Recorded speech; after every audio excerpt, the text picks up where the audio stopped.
Great. So the Diversity in Water series is a collaborative effort between the Diversity and Inclusion Committee and the Young Professionals Committee at the Ohio American Water Works Association. The purpose of this series is to showcase the diversity in the Ohio water industry, including racial, gender, sexual, age, and professional diversity. And this Diversity in Water series started 2 years ago in November 2020. And we continue to go strong this year. And we also plan to continue with the series in 2023. So if you have recommendations for people who you would love to hear from, please do feel free to email myself or Megan, because we're on the organizing or in planning committee for this event series. So we have 2 more events left in the year, and we have events every other month. The next event is September 8th and then November. So as I mentioned, before we go into our star feature, I would like to just tell you a little bit about the Diversity and Inclusion Committee. So the Diversity and Inclusion Committee is, we have a new chair, Mark Riley. So if you would like to join our committee, please feel free to email him. The email is at the bottom of this slide. But basically, very quickly, the Diversity and Inclusion Committee is committed to proactively promoting volunteer and employment opportunities that encourage diversity and celebrate the mosaic of people who bring a variety of backgrounds, styles, perspectives, and beliefs to the water industry. We meet every month, and we're going into an exciting year where we're trying to focus more on equity issues, as well as increasing the number of conversations that we're having around diversity, equity, and inclusion through training, as well as also at our conferences, One Water, which is taking place towards the end of this month. And then I'd like to hand it off to Megan to tell you a little bit about the Young Professionals Committee. Hello. So Young Professionals is essentially a committee that anyone can join. It's typically 35 years of age or younger, or less than 10 years of experience in the water industry, but who cares? Just come join. We throw events that anyone can attend. We just threw one in my area, where we went out to like an old Department of Energy uranium production site, and it was an event with contact hours for operators. Plowed through like 8 boxes of pizza. It was great. So we do a bunch of water plant tours, lunch and learns, just different opportunities for people to really kind of network, meet other people in the industry, and also just kind of put some time and effort into building your career. So you could join our mailing list or contact me. I'll put my information in the chat if you're interested in joining the group. We have calls on a monthly basis, and we do everything from helping out with the state science fair to, like I said, throwing different events. So join us.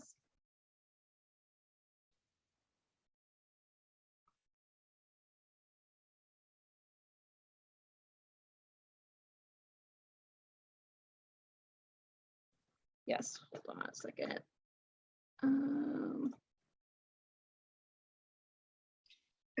Thank you. Apologies for that, just a technical glitch. Okay, and then just to briefly introduce you to our planning committee, Dane Elliott, who is our student liaison representation. She's at OSU, and then of course myself and Megan. And then last but not least, I wanted to share with you our YouTube channel. It's the Ohio Diversity in Water Speaker Series. Please do feel free to check out some of our past speakers. And we will also be uploading this event before the end of this week. One last slide, sorry. This is our next speaker, Jose Hernandez. He will be, he's from the city of Cleveland and the Division of Water, and a manager of engineering. He will be our next speaker on September 8th. So without further ado, I'm gonna briefly introduce Jeanna. So Jeanna, as I mentioned, is the president and founder of Ascension Construction Solutions. It's a construction management, she's a construction management veteran. With 16 years of field experience, she has provided a wide range of construction management and inspection services, such as project management, construction administration, and document controls. Her strong background in civil engineering, construction, and client relations has led to providing engineering services in both public and private sectors. Project types include hyperscale construction, water and wastewater facilities, which is what we're eager to learn more about, disaster relief, hospitals, and other utilities. So Jeanna has a passion for construction and became an entrepreneur to fill a seen gap in the construction and construction management industry. She is inspired by her mother to do work that makes a difference for her clients and the community she works in. When Jeanna isn't working, she enjoys spending time with family and going for walks with her son. So with that, I will hand it off to Jeanna. Thank you so much. Thank you.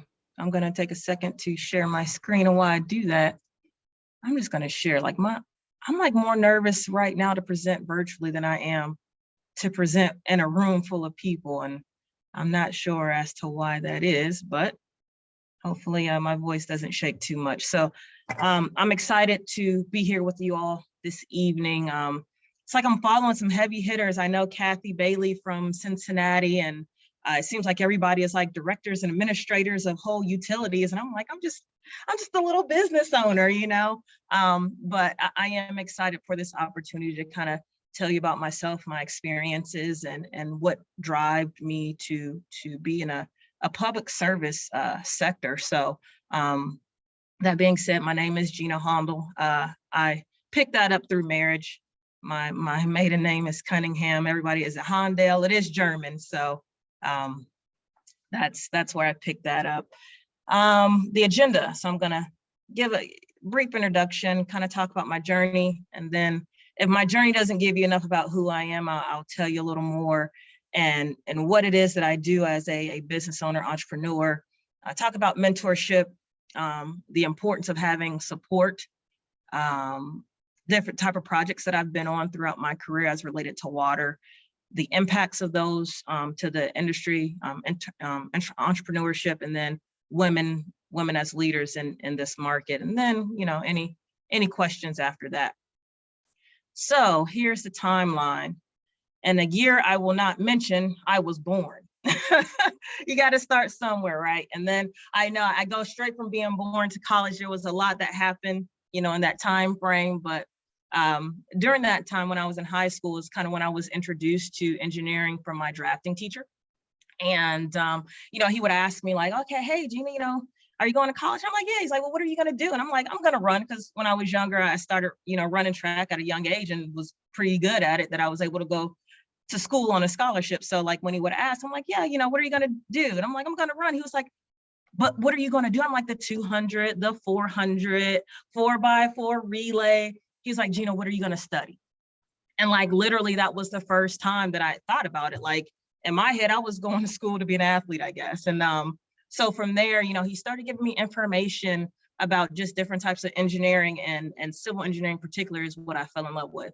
And so I went to Youngstown State and got a degree in civil engineering. And then after that, I don't want to give years because I don't want to date myself. But after that, I accepted a job here in Columbus with a company by the name of HR Grade. Now they're Haskell, or Answer, I think is what they are now, Answer Advisory. And that was my first taste of municipal work, infrastructure. So working on treatment facilities here in the Columbus area is how I started off my career.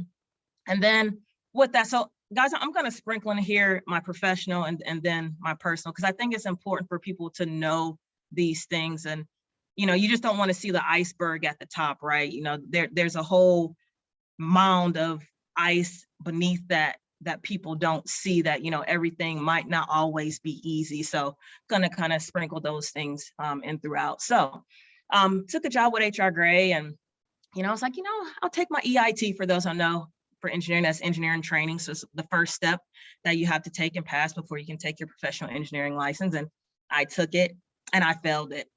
And I was devastated. I'm like, oh my gosh, I went to school for 4 years to be an engineer and I can't pass this exam. So it was really, really hard on me. And so I buckled down. I didn't give up, but I buckled down. I studied, but I was still afraid of it. So some years went by, and you'll see when I come back to that again. So many years went by that I had time to get my MBA before I sat down and took that EIT exam again.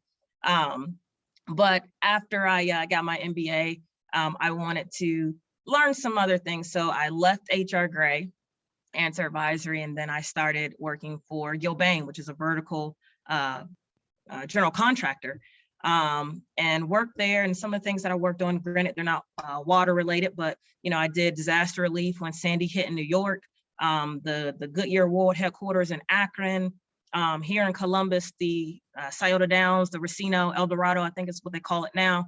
And so some of those were like the more sexier projects that I was able to take part in. And then finally, you know, studied, took some review courses, took the EIT again, and I passed it. During that time though, working for a general contractor, there was a real thing, and it was burnout. And I got burned out, like from the travel, you know, being in New York and all that kind of stuff. So I started looking for something else, and kind of fell in my lap. I knew the owner of Ribway Engineering Group, and he called me one day and he's like, and I was like, I'm taking a sabbatical. And he was like, you haven't even been working that long. How are you taking a sabbatical? You know, I was like, I just needed a break. And he was like, well, you know, once you get done, take your break, give me a call. And I did. And so he was like, hey, you know, I got this opportunity in Cincinnati. You know, it's working with the, and that's where I met Kathy Bailey, who has been a presenter here before, you know, working with their internal team to help them manage design projects, and, you know, both water on the waterwork side and on the wastewater side. So I'm like, okay, sounds cool. I'm like, how long am I going to be in Cincinnati? And he's like, oh, 18 months. Little did I know 18 months was going to turn into 3 years, but that's a whole nother story. But during that time, I took my PE exam, and I guess that was a good thing about being on the road. You know, I was there in Cincinnati during the week and drove home on the weekend. So, you know, not having really, it's sad to say, not having that many friends there, you know, you get off work, and I had the evenings were free. So I studied, took my PE in 2015 and passed. So after that, in 2015, so 2015 was a busy year, passed my PE, and then I got married. So to go back a little bit, I met my husband when I was working for HR Gray. We actually shared a trailer office together at Southerly Treatment Plant. And we always joke and say that it was an experiment, a science experiment, to put like two totally different people. Like, you know, he was raised on a farm, I was raised in a city. So many things that were different. And I think they saw like, oh, let's see how they get along. And obviously we got along great because we're married now. So, you know, we get married, and then I was kind of tired of being the road warrior. And so I then switched and took a job with Dynotech. So Dynotech also, which is a minority company as well as Ribway was, but they focused in, you know, water and wastewater infrastructure and working, you know, with municipal entities throughout the city. And from there, I managed their construction department. And so that was everything. Not only was it municipal, but it was anything that they put their hands into, transportation, et cetera. And so working with Dynatech, one thing that I will always credit them for is giving me the confidence and the experience to reach out on my own. So a lot of things that I was doing as the department head really gave me the expertise to be able to start Ascension. So in 2017, I started Ascension Construction Solutions, October 9th of 2017 to be exact. I went, got online and registered with the Secretary of State, and really that's all you have to do to have a company.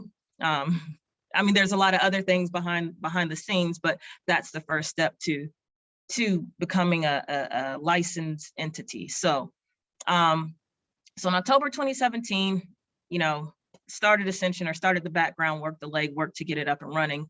And then July 2nd of 2018 is when we actually launched and was open to perform work.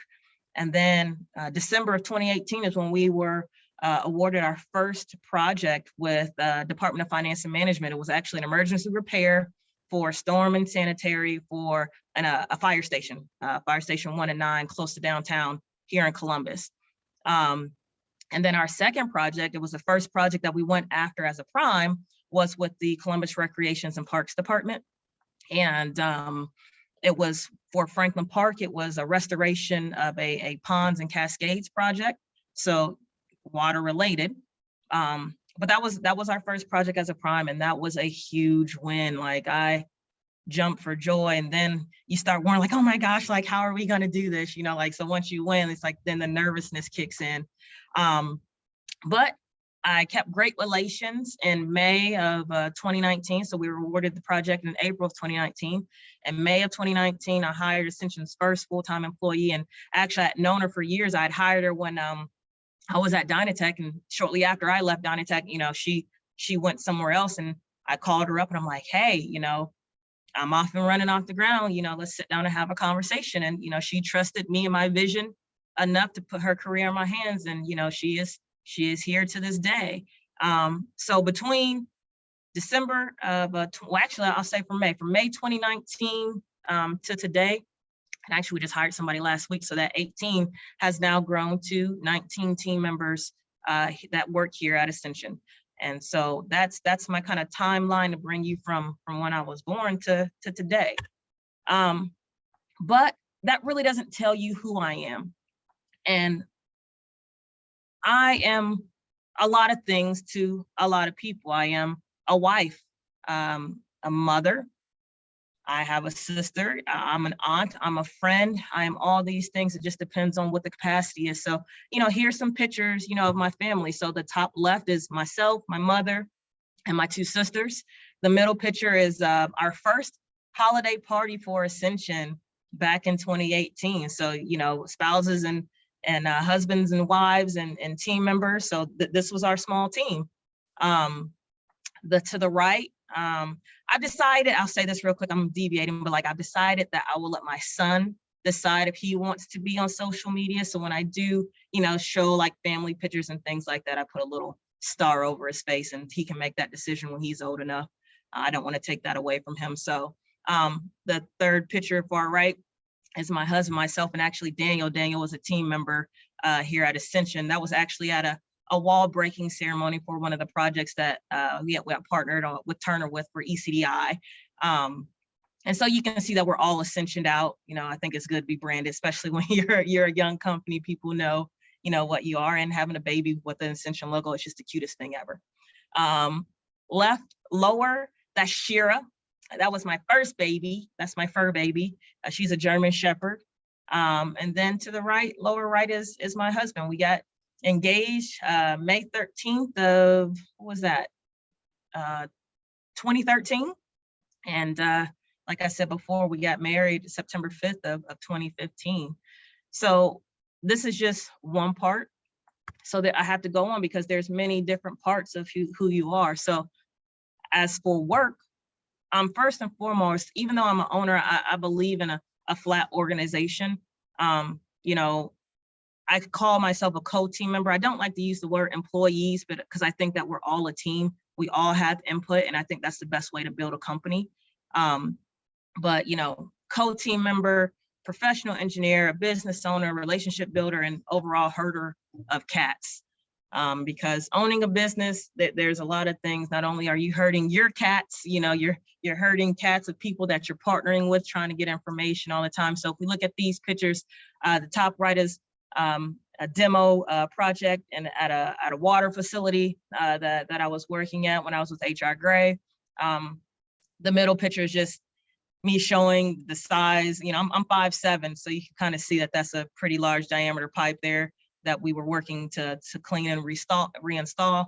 The middle picture is actually, I know everybody looks at that picture and like, you know, when I started Ascension, I had to have like pictures to post and use on different things. So this is actually out of a wastewater plant, and literally just had a photographer come with me, and you know, you point at things and act like you're doing things to get good pictures that you can reuse over and over again. And then the far right is some of my co-team members and with the mayor for the pre-care early learning center that's being built on the west side of Columbus. So you'll see a theme here about community here in a second. Then I am an adventurous person, so I'm an adventurer. I have gone, I don't know why the song just hopped in my head. I went skydiving, Rocky Mountain climbing, but I've been whitewater rafting.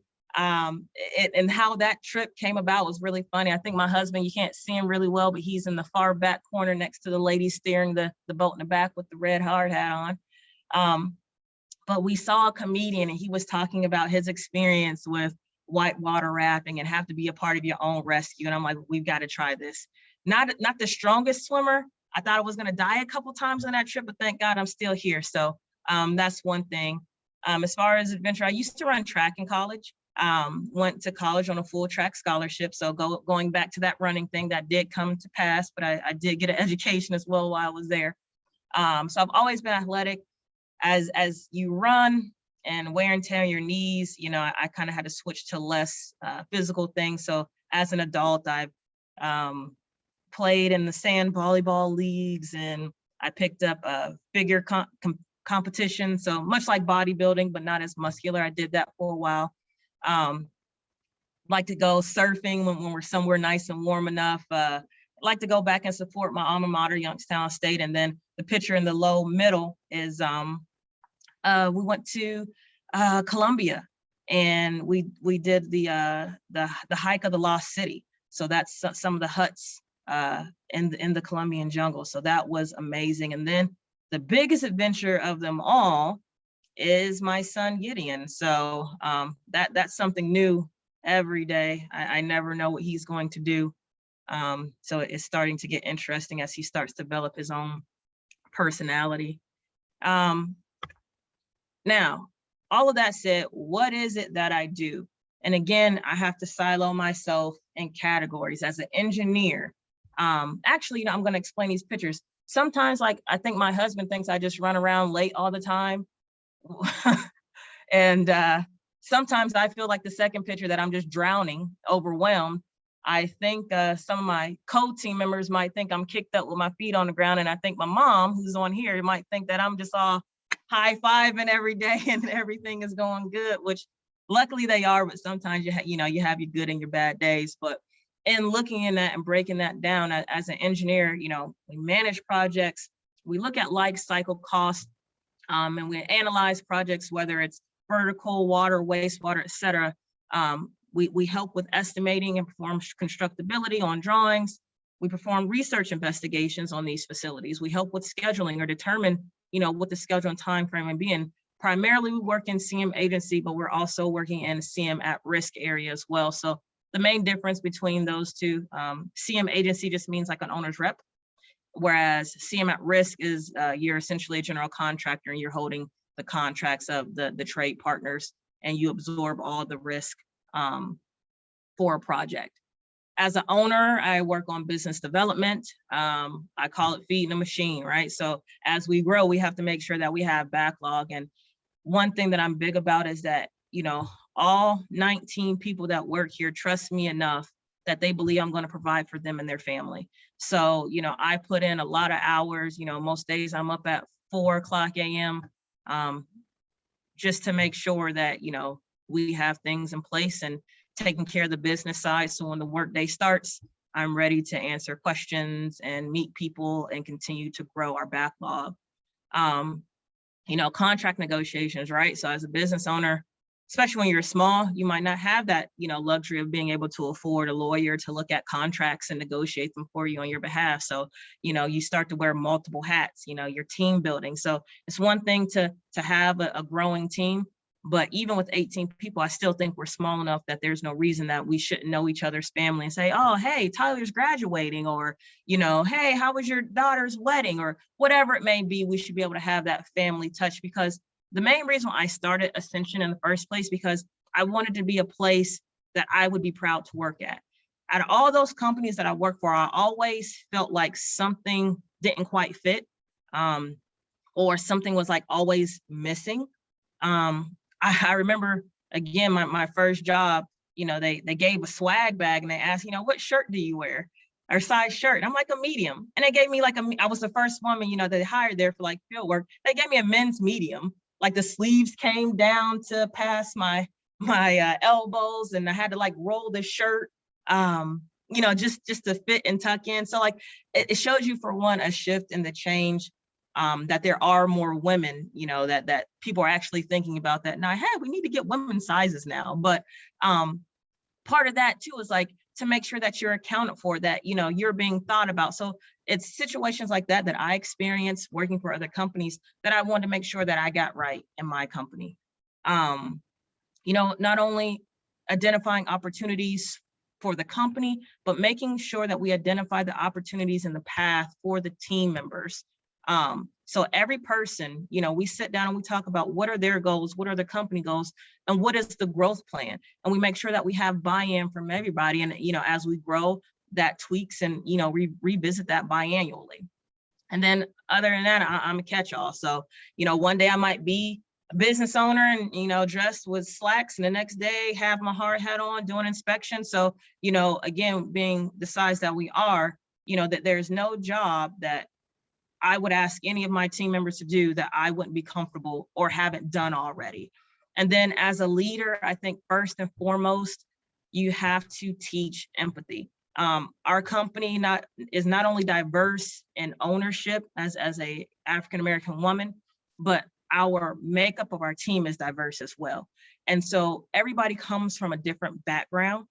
And so having empathy to understand, what those people go through, or what every individual may go through, and being able to share in that experience with them. The other thing, as a leader, my job is to provide clear vision and make sure that I'm sharing that vision with my team. If they don't understand and they don't have buy-in in the vision, the direction of the company is lost. Culture, my main responsibility after empathy is making sure I drive the culture, making sure that everybody knows what that is. And we actually took a pulse survey here recently, and it seems like I'm doing a good job in that area. So I was happy that they felt that way, because it was an anonymous survey. So I was very happy to get that feedback. I always believe to lead from the front. So like I just mentioned, like there's no position, project, task that I would ask anybody to do that I haven't done or wouldn't be comfortable with. So making sure that they see me in the front, and not from the back, kind of whipping things forward, I think is super important. Talked about the career paths and making sure that, we have an internal mentor-mentee program that we're working on to launch. And so what it does, it's going to pair each person with someone about 1 or 2 levels above them to show them what that path looks like. And then finally, being a mediator, you'd be surprised. Like I always say, construction is easy. It's the people that are the hard part. And so being able to mediate and be a good listener is a big part of driving a company forward. So now I want to take a second and talk about no fluffy pictures here. I want to talk about the impact that water as an industry has had on me, how it's affected my journey through entrepreneurship, and what that looks like in terms of women in leadership roles. And so the impact of water, whether it be storm, wastewater, it's an industry that touches everybody. And so, in my bio was read that, my mother, raised me to, to believe that having an impact in your community is important. And what better way to be able to touch everybody? I mean, like, people don't think about it. I remember, like, wastewater, I would come home when I first moved to Columbus, and my brother would think, like, that it was just the dirtiest place in the world. There was, poo everywhere, and, like, but, because he didn't understand, but still, like, you are affected by the capacity that the city has. So understanding the importance of the role that water and wastewater have in the industry, and that without that, nothing can grow. Intel is coming.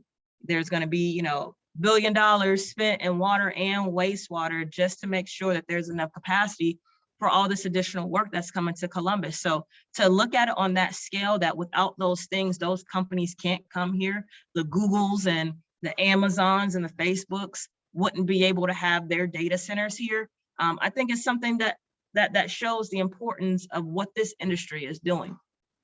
In terms of entrepreneurship, when I started Ascension, it was based on the 4 pillars that I had experience in. So that was water and wastewater, utilities, transportation, and vertical construction. We've since added a 5th pillar, which is data and hyperscale. But those are what we focused on because that's, what I knew at the time. And so because of my experience in water, wastewater, it kind of shaped what the company's areas of expertise were going to be. And then as a leader in wastewater, I'm happy to have known, not known in the past because I still know her, but Tracy Davies, who was the former director for DPU, Department of Public Utilities here in Columbus, and knowing the new director. And actually, I'm glad to see you, Danella on here. She doesn't know, but she's my secret mentor. It's amazing. People probably don't realize how much impact they have, on you. But she's definitely somebody that I know that I can reach out and talk to, and she will give it to me straight every time. So that's what I feel, the impact of women. Again, the fabric of our industry has changed so much. When I was first starting, again, like I said, I was the only woman on the site. And that's crazy to think, right? And that wasn't that many years ago. That was probably 2007, 2006, 2007. So really not that long ago that I was the only woman on site. And it's funny, I would look around in meetings, and the first thing I look around and say, I'm the only woman. I'm like, I'm the only Black woman. So, double minority all the way around. But like, after a while, you start to forget that it's more focused on what you bring to the table and how you can move this industry forward. So saying all of that and the impact, I wouldn't be able to do any of that without having a support team and mentors. So top left, my mom, my husband, and the lower is my sister and my brother. They are the foundation. My brother, I think God knew what he was doing because my brother is actually an accountant. And I called him one day, like trying to keep the books, and he looked at me, he's like, these are awful. And so basically, he took over all that stuff for me. So, it just kind of came together. Who knew that, we'd be able to work together, one day. And then, my mom, might not understand, exactly what it is that I do, but, regardless, like, she's always there cheering. She could have introduced herself as what she is, the victim's advocate in Trumbull County of Warren, Ohio, but she introduced herself as Jeanna's mother. So she, so like, just to show that, she's here and supporting and still supporting to this day. I always say a mother's job is never done. But then I go to the right side, and this is my technical mentors. These are the people that I'm interacting with on a daily basis almost. The top left is Joy Lanham. She was my first mentor. And it's important to say, it's okay to outgrow mentors. You still keep that relationship, but at some point, maybe they can't teach you anymore and you need something else. But Joy and I still get together, have breakfast probably at least, once or twice a month, great opportunity. And now we can share with one another as more on an equal field, And so she's been great, a very, very big help as I was, first starting and working out with ODOT. She does a lot of work with the Ohio Department of Transportation. Top right is Scott Davis. He's an attorney. And so, really, I met him through an organization. It might have been NSBE, National Society of Black Engineers, I think. but we've always stayed in contact. And, you know, not only is he a mentor, he's actually now a member of the board for Ascension. And so, give me a second here. All right. And so, you know, his expertise, you know, again, it just happened to fall in. I have a friend that's a lawyer, can kind of help me out, and I can save a couple bucks, you know, at the same time. And then the lower right corner, that's Brian Mooney and Vanessa Jester. They're both of Turner, and they have helped Ascension greatly. Not only is Brian, who's a VP, is a direct mentor to Ascension, you know, we've been able to partner on projects that, once we partner, have led to projects that Ascension can perform on independently of Turner. So they've been a great help and an asset to our growth. So now I want to kind of talk about the different projects that I've been on in my career. So I kind of broke them down into 3 sectors. And this is, I'll get to the whys here in a minute. Why water, you know, why is it important? Why I decided to go in this field. So the picture on the right, actually, if you guys are familiar with Columbus, Georgesville Road, where they have the Hollywood Casino, we were doing the road widening with the Franklin County Engineer's Office, and contractor hit a water main, and we had a huge geyser. And so that's what that picture is. So like I guess the what's the word I want to use? Like you know, it's water, but like how easy it is to damage it. You know what I mean? Like how soft it is. You know, you're putting this, you know, iron, you know, or copper or whatever pipe, you know, if you're doing residential, in the ground, but look how easily it can be damaged. Look how easily you can affect the lives of these businesses in the area. And so having people that understand construction and compliance, that can help and make sure that things like this don't happen. Now, granted, you can't avoid all of them. Sometimes there's unmarked utilities and things of that nature, but you know, having people that really understand how work is supposed to be installed or removed is super important. The middle picture here is just excavation. You can kind of see where they tied in water lines. So now, in you know, some places, instead of using copper, they're using flex. And then as part of, you know, water main installation, the top right is showing a water main being installed and how it has to be wrapped. But then also the picture in the bottom right is showing, you know, your fire hydrant. So it's a lot of things. Like water is so important. Like if your house catches on fire, you know, what's going to put it out? You know, so water touches everybody, and that you can't live without it. It's essential to life. So understanding that, and you know, led Ascension to, you know, really go for, you know, utility projects, because it's important that people have access to water. So the next one is sewer for both storm and sanitary. So, you know, just showing that the right was Columbus has a big blueprint initiative making rain gardens. So that's kind of what you're seeing on the right hand side of the screen. And then, or I'm sorry, the left. And then on the right hand side there, you know, we're just showing large diameter storm basins. And then a fun project that I was lucky to be a part of was the Big Walnut Tunnel. So that's what you're seeing. So that gives you an idea, like these are not midgets, these are regular height people. This is just a huge tunneling machine.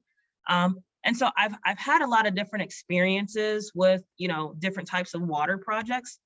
And then most recently, well, not most recently, like a lot of my career, actually the plant here on the left is where I started my career. This is Southerly Wastewater Treatment Facility. And this is really where I started my career here in Columbus at this very plant. Matter of fact, the trailer set right, I don't know, can you guys see my mouse or no? Like when I move it? Okay, so right here was the trailers that, you know, we set at, you know, that we worked on different projects around this facility. And then here on the right is the other, another wastewater plant here in Columbus. It's Jackson Pike off of 71. So, and also I guess to come full circle. So, you know, I started my career out in water and wastewater. And actually I've done some projects at the Dublin Road water plant. I just didn't have any good pictures for that. I've noticed that I need to get out of the habit of taking pictures for a purpose where like you're zoomed in real close. And so like you look at it years later and you're like, what am I supposed to do? I can't show this picture. You know what I mean? It's not really telling the story. So I've lesson learned from that moving forward. I'll make sure that I get pictures that are you know, more zoom back and kind of give a good story of what we're actually doing. But most recently, what I want to end this on it, and then I'll go back to the conclusion of why, is Ascension was recently awarded the PCM, Professional Construction Management contract, for the city of Columbus for wastewater. And that is a huge deal. Like, we are probably, I'm pretty sure, I don't want to quote myself, but the first female minority-owned company to win this contract as a prime. So super duper excited about that. And, you know, to me, again, it's come full circle for me and my career and what we're getting ready to embark upon, that now Ascension, not just me, but Ascension will have a legacy at these facilities that are going to help change or continue to allow people to live the way that they're used to living in terms of, you know, municipal capacity. So the questions I want to make sure that I answered, and hopefully I'm going back to, is why water? And ultimately, it allows me to affect my community and those beyond. You could have been anything, you know, well, maybe I could have been anything. I don't know. I really wanted to be a Power Ranger back in the day, but, you know, good thing not. I think they're off the air. But, you know, it's a way to affect and impact a large scale of people without them knowing. You know, nobody thinks about, when they turn on their faucet, where that water is coming from, how it's being cleaned. You know, nobody thinks about until like there's something wrong and the pressure is low. You know what I mean? Like, that's when people start thinking about these utilities that are offered, that are a dire need for everyone, you know, to live. So to me, that's my why water. And then what has helped me prosper and grow, I think the support of my family. There's a lot of times, you know, again, I talk about that iceberg, you know, you see the happy moments, but, you know, if my husband was down here, he could attest that there's some dark days, you know what I mean? Like, you don't know how you're going to do it, but, you know, I believe in God. And so, like, every time I started to feel that way, like something miraculous would happen. We would win a contract. I'm like, yep, this is what I'm supposed to be doing. And so, you know, to me, that's what helped me grow and prosper. And then I think too, like, having a child, because, like, you know, first I was one of those people who never wanted kids. And so, you know, my husband, you know, he kind of, I guess he had formulated this plan, and like, I'm gonna wear her down over the course of all these years. And so finally, like, you know what, you know, let's talk about it a little more. And we decided to, you know, have a son. And that's my other reason is my son. I want him to see and have a legacy of impact, you know, of community service, of being a community servant to help better the lives of others.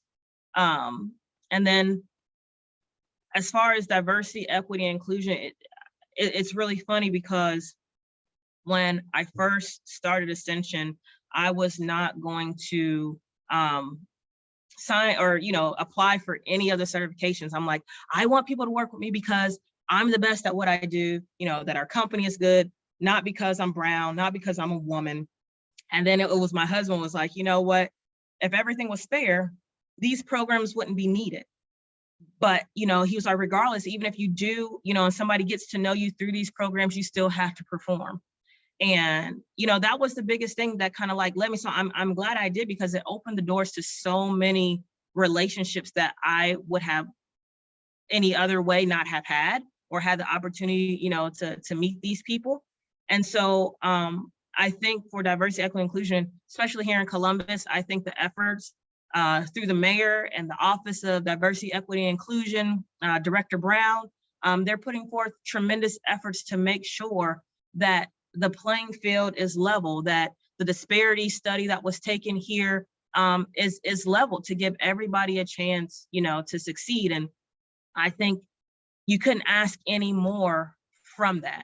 And, you know, with our win with wastewater, you know, not only, I think it's important that, yes, a win for us, but the way we structured our team, you know, allowed us to bring other small firms who are great, but maybe not have had the exposure to be able to, you know, work on this level, this capacity. We brought them on our team.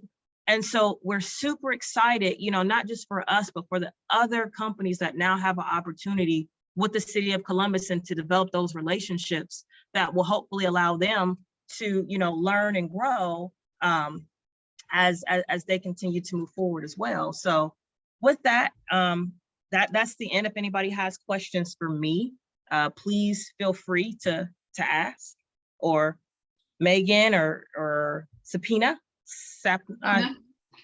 sorry. I didn't see your name for a second. I'm trying to remember it in my head. So I apologize for missing your name. Yeah, but, no worries. You guys feel free to take it back over. That's what I have to say. Well, thank you so much for sharing your story with us. And there's so many wins here.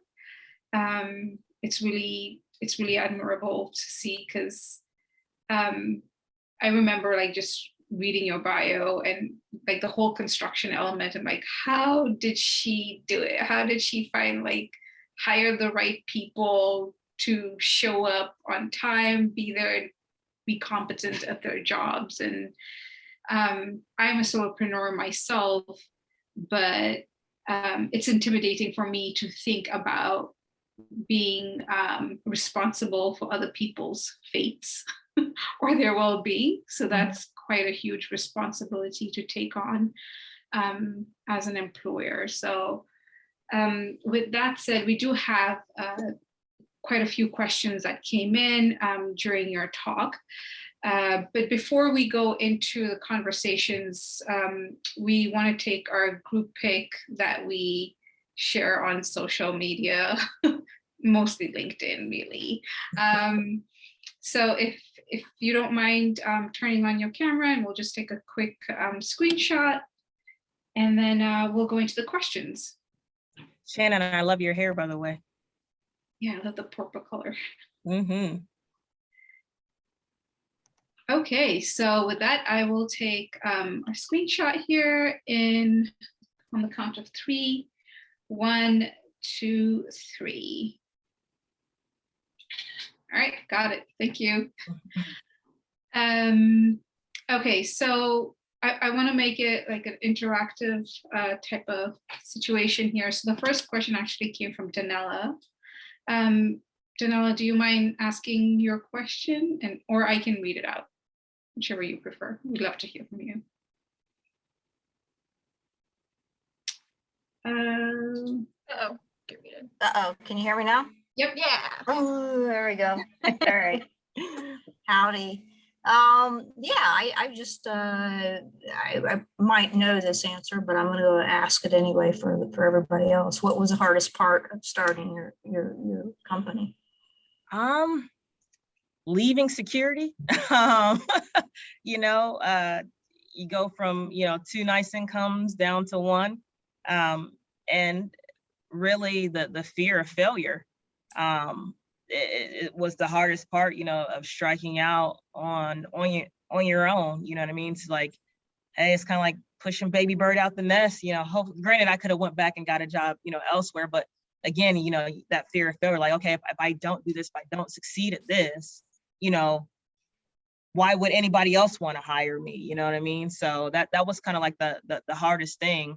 And then as far as like actually starting the company, it's like you don't know what you don't know, like, taxes and, cat tax and this tax and that tax and paying it quarterly and all this other stuff. Like that was the hardest part. So I'm glad, like, my brother, kind of took that burden off of me, because I'm sure I'd be in somebody's prison for like, I didn't know I had to pay that. So, that I think that was the other, big part. So, and then I guess too, just being scared in terms of like, people are trusting you with their lives, you know what I mean? Like to provide for them, like that's the scariest part. Like you hire somebody, like, what if I fail now? I have somebody and their family depending on me, like I said earlier, to provide for them, to provide a career for them. And so like, really that's really the driving force behind half the things that I do, is making sure that my team is fed. So. Yeah. And something I'll go ahead and ask. I threw in a second question, so I'll go ahead and do it, and then I'll shut up and you can get to all the others. But so where do you see Ascension in 5 to 10 years? You've had exponential growth in the 4 years. 4 years, right? Mm-hmm. 3 years. 3 years, 18, 19 people now? Where do you see 5 and 10 years from now? You know, with the expansion that Columbus is going through, I think in about 5 years we'll probably double in capacity in terms of team members.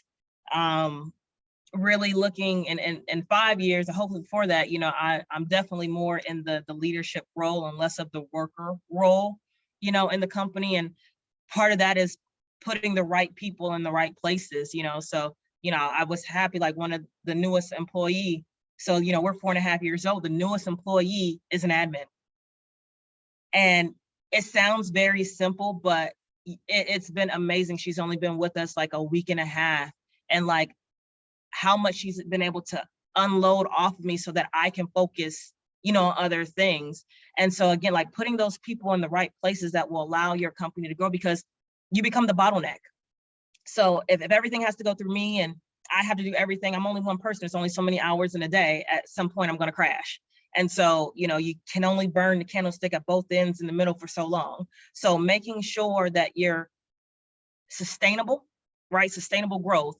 I always make sure that, you know, I'm not hiring people for just projects, that I have a backlog, that I have a plan for these people, for their careers and progressing their endeavors along with the company's endeavors forward.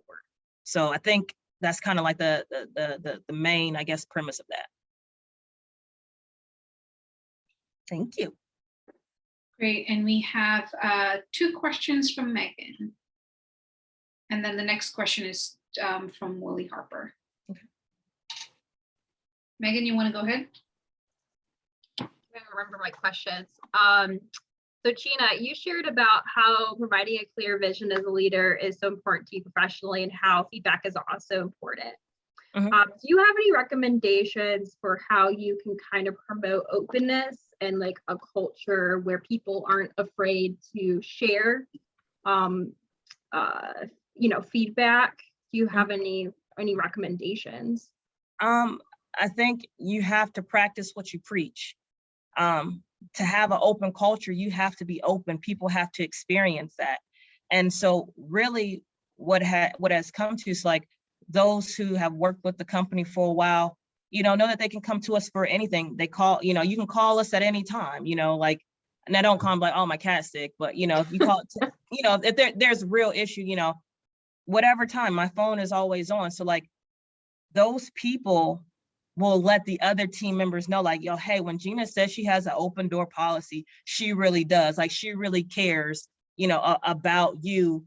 And that it has to filter down. It has to be from top, you know, down. So as part of like the clear vision, like I said, that's why we have biannual evaluations. You know, we talk about the path, and more importantly, how we create this culture of family and openness. We share with things most companies won't. We have a quarterly meeting where we open up the books of the company. We talk about gross revenue. We talk about, you know, the wins, the losses. We talk about backlog, what are next assignments. So I remember when I used to work for other people, you know, a week or two before the project ends and you still don't know what your next assignment is going to be. That's stress. That's undue stress. So why put somebody through that if you already have backlog and a plan? Now we tell them that, hey, this could change, but this is what our plan is for you. And so, you know, showing people that you care, and then we like Ascension, again, as a family, we let them know that their points matter. You know, the most recent thing, we had our quarterly meeting, we always say, hey, what can we do better as a company? You know, what do you need? Do you feel supported? And some things that we can't do, you know, they're like, hey, before every holiday, can we have a half a day off? I'm like, well, we don't have enough people to fill in, you know, for everybody to have a half day off before a holiday. But hey, you know, we can look at Juneteenth as a floating holiday. So if your project isn't working, then you can take the day off. And if it is, you can use it on another day. And so, you know, compromise, you know, and we look at things that, you know, it sounds small, but it really makes a big impact on a team. So like, for instance, for our inspectors who are out in the field, right? It's been super hot. I know, like, you know, like you walk out for a minute, you feel the sweat gathering under your bra and, you know, sweat running down your back. And so if you're hot and you just stepped out the door, what about your people that are outside all day? And so, you know, we bring Gatorades, cases of Gatorades and cases of water to the guys out in the field that are out. It's a small thing, but they know that, hey, Jeanna, you know, they're thinking about me. You know what I mean? And so I think that's part of, there was a gnat, sorry. I think that's, you know, a big part of getting people to buy into the culture and then sharing that with others within the Ascension family as we grow larger and larger. So did that answer your question, or did I just go off on a tangent? Absolutely. Absolutely. I really like the idea. You know, I think it's just like showing that you actually, that you care. And I like the idea of like something so small as like, you know, that somebody's been up for, you know, longer than usual on a project, or as like an emergency dealing with, bring them coffee, things like that. I think do make a huge difference for sure. I mean, even like if somebody's sick, you know, one of our team members had COVID, you know, just calling and checking on her and say, hey, how are you doing? Right. You know, do you need anything? You know, you know, again, it goes back to having that individual relationship with every person and actively showing that you care. Yes, absolutely. Let's see. So my second question is, so like people go to school to be a biologist, people go to school to be an engineer. What kind of skill sets have you had to develop as part of your new role that you weren't expecting? Like, do you find yourself doing a lot of like grant and funding writing? Do you have any recommendations for engineers who are entering the field, like other skill sets they might pursue? So for me, I think, let's be honest for a second. Yeah. Probably a quarter of what you learn in school, do you actually implement in your day-to-day processes? Not saying that education is not important, it definitely is. You know, I think my MBA, I said I have a master's in BS, you know, because like it teaches you the flowery side. So like as an engineer, your technical brain kind of like takes over. I think the MBA kind of like leveled that out. And so I've learned to write proposals in a way, you know, I don't so much do grant writing, but I do write proposals. Usually like a win rate is like 33%, you know, which is not that high, right? So like you're putting in a lot of work to proposals that may not go anywhere. But even if you don't win those proposals, it gives you opportunity for a debrief and still to build that relationship with that, you know, entity that you're proposing work for. But going back to the proposals, I've learned to write in a way and think about, let's say for that project, 20 firms are proposing on it.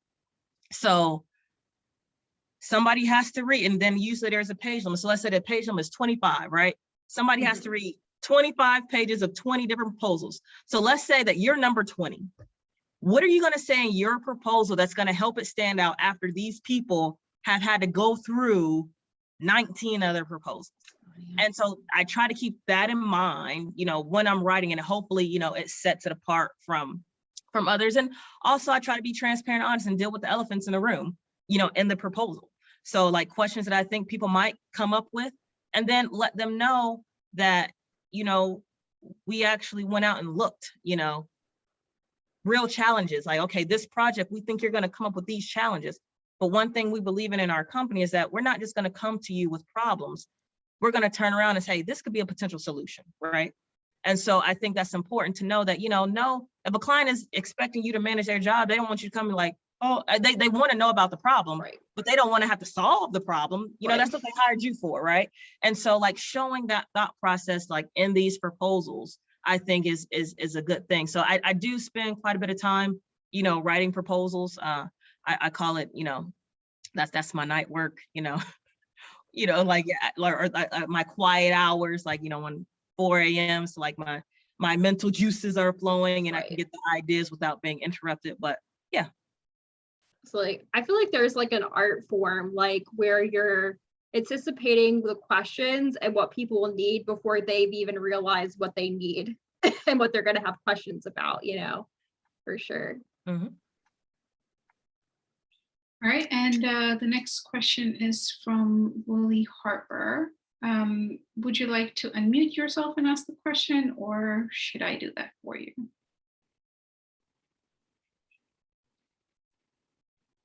All right, well, I'll go ahead and ask it. The question is, how often do you find yourself making changes to facility designs after you start construction?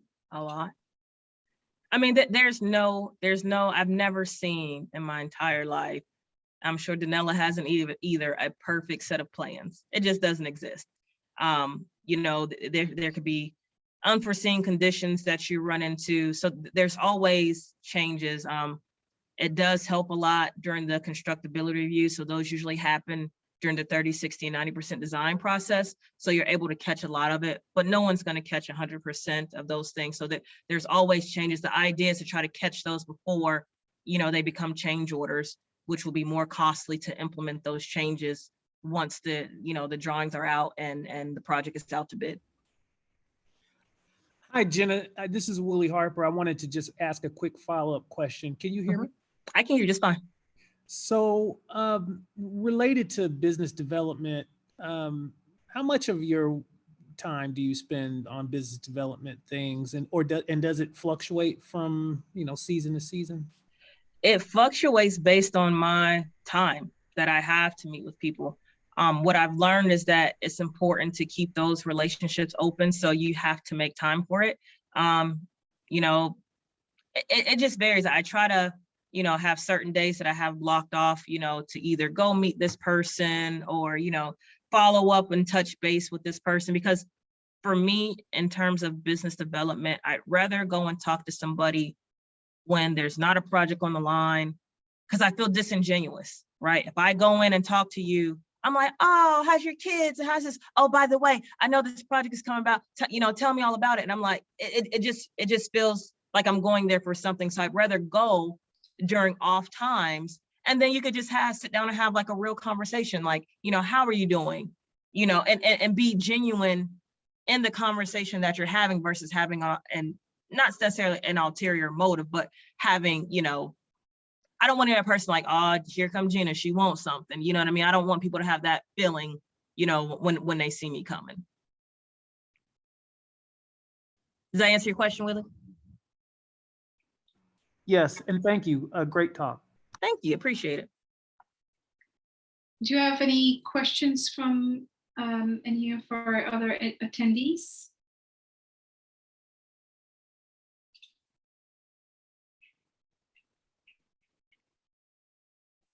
All right, well, if we don't, then we'll conclude this conversation here for today. And Jeanna, thank you so much for sharing insights and for the advice that you've provided us. Thank you. I appreciate the opportunity for sure. Thanks so much. And thanks for everybody for tuning in. You know, this is a great opportunity. I said in the first thing, like, oh, I thought I was going to be here by myself. So, you know, I'm glad you guys took this time, you know, felt that this conversation would be worthy enough to come and tune in. So thanks. No, it's definitely amazing what you've built and what you are kind of going towards. We would love to follow you on your journey. Well, please do. You can follow Ascension on LinkedIn or send me a connection request and we can all keep in contact. Yeah, and your email is, we can share your email. Is that okay? Here, I'll do this real quick.